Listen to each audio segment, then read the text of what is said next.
और जो प्रिंसिपल हैं उनको हटाने के लिए वो जो है कि कहते हैं मैं योग्य हूँ, इनको हटा दिया जाए, मुझे प्रिंसिपल बना दिया जाए। उस वक्त अगर कोर्ट ने आदेश दे दे। मित्रों नमस्कार, मैं हूँ एडवोकेट ब्रजेश सिंह कुशवाहा शिवा।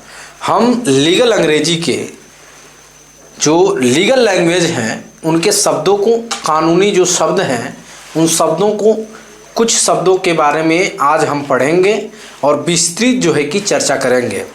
पहला है अनलॉफुल, मतलब अवैध, हिंदी में अवैध और अंग्रेजी में अनलॉफुल। जो कानून के अनुसार सही न हो वह अनलॉफुल होता है, अर्थात वह अवैध कार्य होता है। कानून के खिलाफ किया गया कोई भी काम अनलॉफुल कहलाता है। जैसे बिना अनुमति का कब्जा करना अनलॉफुल है। किसी की कोई ज़मीन है या किसी की कोई मकान है, उसको अगर कोई भी व्यक्ति बिना आदेश के, कानून के खिलाफ उसे ज़बरदस्ती कब्जा कर लेता है, वह क्या है? अनलॉफुल है। यानी वो कानून के अनुसार, कानून की नज़र में वो सही नहीं है, वह जो है कि अवैध है, अवैध तरीके से कब्जा करता है, इसलिए वह अनलॉफुल है। उसके बाद देखेंगे वैकेट, यानी खाली करना। किसी स्थान या पद को छोड़ना या खाली करना वैकेट कहलाता है। जब अदालत आदेश देती है कि कोई व्यक्ति मकान या पद खाली करे तो उसे वैकेट कहते हैं। मतलब कहीं कहीं आप देखते हैं कई जगह दो लोगों में लड़ाई होती है। मैं एग्जांपल देता हूं कि एक स्कूल का मैं उदाहरण दे दूं। एक स्कूल में कोई प्रिंसिपल हैं और कोई दूसरा कोई दावेदारी कर रहा है, नहीं प्रिंसिपल के योग्य मैं हूं तो इसके लिए प्रिंसिपल हमें होना चाहिए। इसके लिए जो है कि वह दोनों कोर्ट जाते हैं, जिनको लगता है कि मैं योग्य हूं वह कोर्ट जाते हैं, और जो प्रिंसिपल हैं उनको हटाने के लिए वह जो है कि कहते हैं मैं योग्य हूं, इनको हटा दिया जाए, मुझे प्रिंसिपल बना दिया जाए। उस वक्त अगर कोर्ट ने आदेश दे दे, वर्तमान जो प्रिंसिपल हैं उनको आदेश दे दे कि नहीं आप योग्य नहीं हैं, जिन्होंने याचिका दाखिल किया है वह योग्य हैं, तो वह क्या है, वो अपना पद छोड़ देते हैं, यानी अपना जो है कि पद वो खाली करके दे देते हैं। वही जो है कि क्या हो गया, वैकेट हो गया, यानी पद खाली करना वही हो गया वैकेट। उसके बाद देखेंगे एसेट्स। एसेट्स मतलब संपत्तियां। किसी व्यक्ति या संस्था की कुल संपत्ति या धन संपदा एसेट्स कहलाता है। जिसके मालिक हम होते हैं, जैसे जमीन, मकान, गाड़ी, पैसा, शेयर आदि, उन्हें एसेट्स कहते हैं। देखिए, किसी व्यक्ति या संस्था की जो कुल संपत्ति होती है, जो धन होता है, उसे ही एसेट्स कहते हैं। जैसे कोई संस्था है या कोई कंपनी है आपकी, कोई फैक्ट्री है, उसमें 50 लाख रुपए के जो है कि आपके पास पैसे हैं, उसमें संपत्ति है, वो क्या हो गया कि वही एसेट्स हो गया। जो आपके वो पैसे, जो आपके पास वो इनकम और सारी व्यवस्थाएं, जो टर्नओवर वगैरह सारे मिलाकर जो कीमत हो रही है उसकी 50 लाख रुपया आपके पास रखे हुए पैसे, उस संबंधी संस्था से संबंधी, तो वो जो है कि एसेट्स हो गए। उसके बाद देखेंगे असाइनमेंट। असाइनमेंट मतलब अधिकार सौंपना। किसी अधिकार या जिम्मेदारी को दूसरे व्यक्ति को देना ही असाइनमेंट होता है।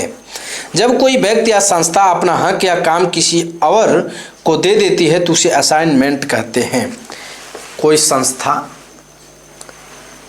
अपनी अधिकार या जिम्मेदारी दूसरे व्यक्ति को दे दिया, वही क्या है, असाइनमेंट है। जैसे कोई हम इस घर के मालिक हैं और इसमें लोग किराए पर लोग रहते हैं, और मैंने कह दिया जो है कि दूसरे व्यक्ति को कह दिया नहीं आप जो है कि किराए लेते रहना, तो मैंने असाइनमेंट कर दिया ना, उनको कह दिया।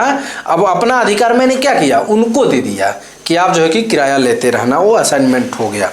उसके बाद देखेंगे एश्योरेंस। एश्योरेंस मतलब आश्वासन।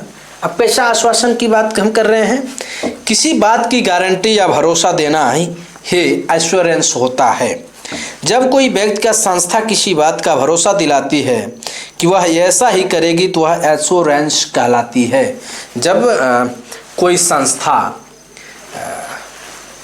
किसी बात की विश्वास दिलाती है कि हम ऐसा जो है कि करेंगे, जैसे सिम कंपनी की बात हो गई, वो एक संस्था है और एक सिम कंपनी की हम बात कर लेते हैं। जब कंपनी आप जब रिचार्ज करते हैं तो वह कहती है ये जो है कि 28 दिनों के लिए हम इतने रुपए में 28 या 56 दिन जितना दिन के लिए करते हैं, अगर सपोज डेट 28 दिन के लिए करते हैं तो कहता है 28 या अनलिमिटेड कॉल है, अनलिमिटेड आप बात कर सकते हैं और 28 तारीख को, यानी 28 दिनों के लिए, जिस दिन आज डाल रहे हैं 28 दिन के बाद जो है कि ये वैलिडिटी खत्म हो जाएगी, तब तक आप लिमिटेड बात कर सकते हैं। वही क्या हो गया, एश्योरेंस हो गया, वो आपको आश्वासन देता है कि इतने दिन तक आप काम करेंगे, तो उतना दिन के लिए वो काम करता है। उसके बाद देखेंगे हम बैनिशमेंट यानी देश निकाला या क्षेत्र निकाला। किसी व्यक्ति को देश या क्षेत्र से निकाल देना बैनिशमेंट कहलाता है। जब किसी अपराधी को सजा के रूप में उसके क्षेत्र या देश से निकाल दिया जाता है तो उसे बैनिशमेंट कहा जाता है। अब जैसे एक गुंडा एक्ट की कार्रवाई होती है जो उत्तर प्रदेश में, हम उत्तर प्रदेश की बात करेंगे, उत्तर प्रदेश में जो गुंडा एक्ट लगता है उसका न्यायालय जो है कि कलेक्टर के यहाँ होता है। तो वहाँ पर कई लोग जो है कि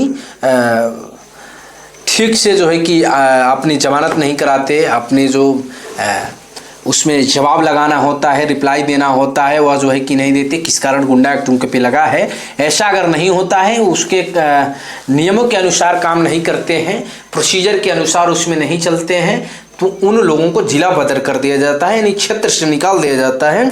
तो वह बैनिशमेंट मान लिया जाएगा कि वह बैनिशमेंट है। धन्यवाद।